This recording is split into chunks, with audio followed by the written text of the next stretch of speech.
Bonjour, je suis Eric Leroy d'Olympus Passion, ambassadeur Olympus. Donc je vais vous présenter aujourd'hui le Zuiko, donc le premier objectif siglé OM System, donc à savoir le 20 mm 1.4, donc qui est sorti il y a quelques temps. J'avais déjà eu l'occasion de l'essayer lors du festival de Montier-Ander. Là, ça fait quelques semaines que je l'utilise et donc je vais vous faire ce petit retour de terrain. Donc c'est un objectif, comme vous le voyez, qui est vraiment très compact, notamment par rapport aux optiques à ouverture 1.2, tels que le 17 ou le 25. Donc je le compare avec ces deux objectifs parce qu'ils sont dans la catégorie Pro tous les trois. Donc en fait il a une ouverture qui est un peu moins grande, mais il a une compacité qui est beaucoup plus importante et un poids aussi qui est divisé quasiment par deux par rapport à ces autres là. Et puis il a un prix aussi qui est inférieur, puisque je crois que le prix il est environ de 600 et quelques euros, donc je marquerai là en dessous de la vidéo. Il vient aussi s'intercaler avec les optiques pro puis les optiques de la série premium, donc que sont le 17 et le 25 1.8 là aussi. Ces derniers sont plus compacts, mais ils ne bénéficient pas de la qualité de fabrication de cette optique qui encore une fois appartient à la gamme pro. Donc on va retrouver tout ce qui fait la qualité de ces optiques pro, c'est-à-dire une tropicalisation, une qualité optique qui est supérieure à la catégorie des optiques premium.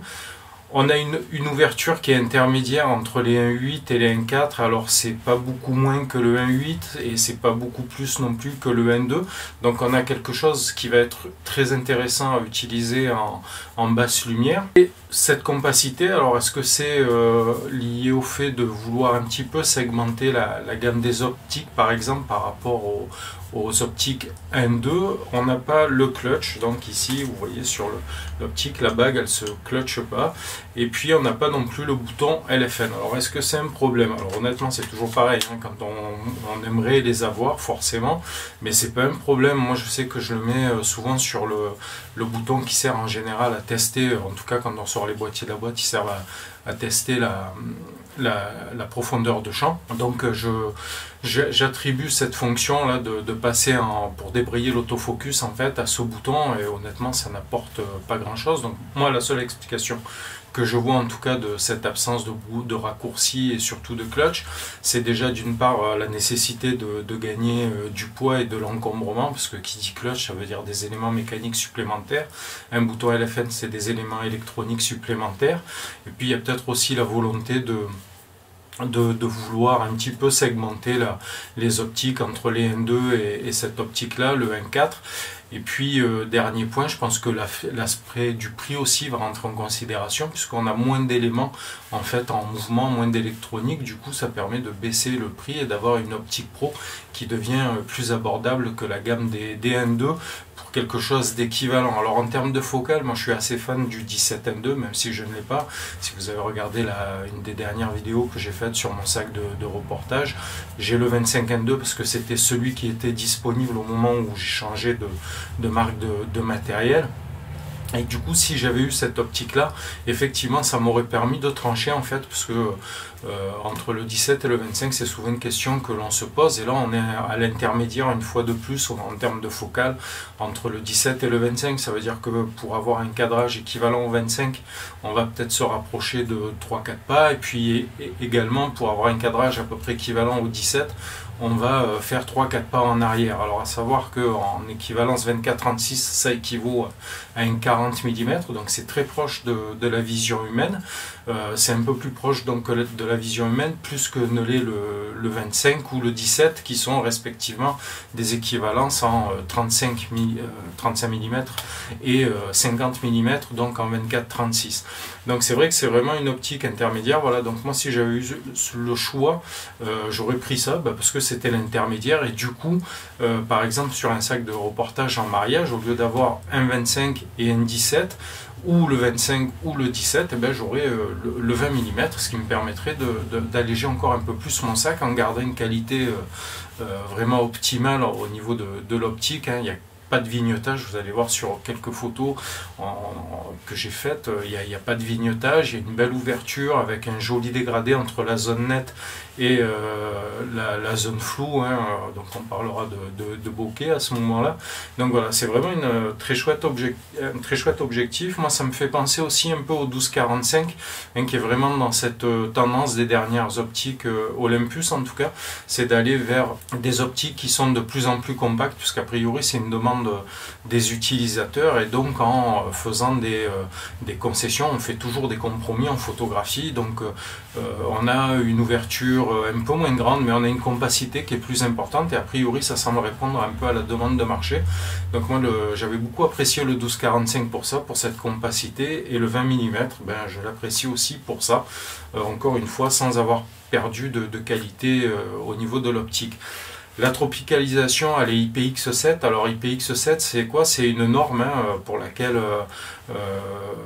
l'optique va subir des tests. C'est pas juste un joint mis à la baïonnette, c'est vraiment le niveau de tropicalisation certifié le plus élevé que puisse avoir une optique. Donc beaucoup d'optiques se disent tropicalisées, là c'est le cas, mais en plus celle-là elle est certifiée, c'est-à-dire qu'encore une fois ça veut dire qu'il y a une qualité de tropicalisation. Alors quand on utilise du matériel Olympus, on a l'habitude de cela. Donc c'est vraiment très résistant à des grosses chavannes, etc. Moi je sais que le matériel, hein, c'était une des choses qui m'avait séduit chez Olympus. J'avais fait tomber le matériel sous l'eau, c'était la première fois que j'essayais du matériel. C'était un EM5 avec un 1450 et il était tombé vraiment sous l'eau dans une rivière. Et je pensais avoir flingué le matériel, en fait il marchait complètement, et ça fait partie des choses qui m'ont incité à utiliser du matériel Olympus. Ben là on retrouve cette qualité de fabrication chère à Zuiko. En termes d'usage, hein, d'utilisation, cette optique je l'ai utilisée pour de la photo de paysage, beaucoup de photos de reportage, photographie de rue. Alors là je l'ai monté sur l'OMD10 parce que c'est un gabarit, je trouve, qui se marie très bien avec cette optique, notamment dans le cadre d'une pratique de photos de rue. Voilà, en gros, moi c'est les domaines dans lesquels je l'ai utilisé. Je voulais faire de la photo d'étoiles. Alors à chaque fois que je veux faire des photos d'étoiles, j'ai des conditions pourries notamment. Donc là pour l'instant, alors il me reste peut-être encore quelques jours avant de publier la vidéo, donc j'espère qu'il va y avoir un ciel plus dégagé, une météo plus clémente qui me permettrait de faire un peu de photos de nuit. Mais en attendant, voilà, j'ai fait quelques photos façon reportage, photos de paysage. C'est une optique qui va très bien pour ça. Voilà en tout cas moi comment je l'ai utilisé, et si vous avez ce type de pratique, je ne peux que vous la recommander. Ça peut s'associer très bien avec des optiques plus grosses quand on veut se déplacer et limiter le poids du sac, hein. Ça peut être, pourquoi pas, avoir une longue focale pour de l'animalier, puis partir juste avec une focale très courte comme le 20 mm pour tout ce qui sera paysage et photo en basse lumière. Voilà, c'est une idée, ça ne veut pas dire que c'est ce qu'il faut faire, mais ça peut être une idée d'utilisation. Moi je l'ai beaucoup utilisé dans mon sac en fait au quotidien pour avoir le boîtier sur moi, et du coup c'est vrai que c'est très léger, ça prend pas de place et on a une super qualité d'optique. Voilà, donc à peu près ça vous donne une idée du gabarit du boîtier de l'OMD10 avec le 20 mm. Voilà, vous voyez un peu le rapport de taille. Alors ça fera pareil sur un EM5 Mark III, hein. C'est les mêmes gabarits, ou même sur des EM5 de génération précédente. Voilà, vous aurez à peu près le même ensemble que ça, très compact, très efficace. Voilà, donc c'est encore une fois une belle réussite d'OM System, hein, puisqu'on a cette sérigraphie maintenant présente sur la boîte, sur le capuchon, sur l'optique. Donc c'est le nom qui figurera maintenant sur le matériel que l'on va utiliser. En attendant, je vous souhaite de faire de belles photos. Encore une fois, puisqu'on est au mois de janvier, que c'est une des premières vidéos que je fais cette année, je vous présente tous mes vœux en espérant que 2022 sera encore meilleur que 2021. Et je vous dis à très bientôt pour de nouveaux tests ou de nouvelles vidéos. Et bien sûr, n'oubliez pas de liker, de vous abonner, de partager la vidéo.